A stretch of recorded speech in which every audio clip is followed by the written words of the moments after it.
প্রতিবেশী রাষ্ট্রের ইন্ধনে পাহাড়ে অস্থিরতা, মন্তব্য স্বরাষ্ট্র উপদেষ্টার। খাগড়াছড়িতে থমথমে পরিস্থিতি, বিরোধী চক্র জড়িত, দাবি রিজভির। একটি গোষ্ঠী ধর্মের ভিত্তিতে রাষ্ট্রের বিভাজন সৃষ্টি করতে চায়, সালাউদ্দিন আহমদ। জনগণের রায়কে ভয় পায় বলেই পিআর চায় জামায়াত, মেজর হাফিজ।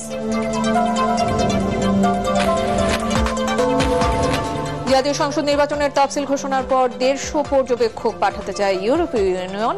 সিসির সঙ্গে বৈঠকে সব ধরনের সহায়তার আশ্বাস দিলেন ব্রিটিশ হাই কমিশনার।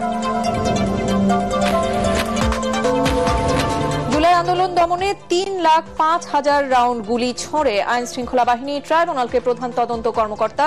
রাজধানীতেই ব্যবহার 95,000।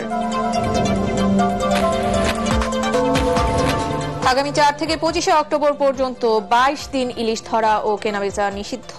মাছের দাম কমাতে না পারায় উপদেষ্টার দুঃখ প্রকাশ।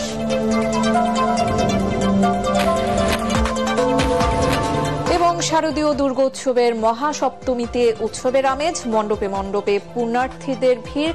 পূজা নিয়ে অপপ্রচার চালালেই কঠোর ব্যবস্থা, র্যাবের ডিজির হুঁশিয়ারি।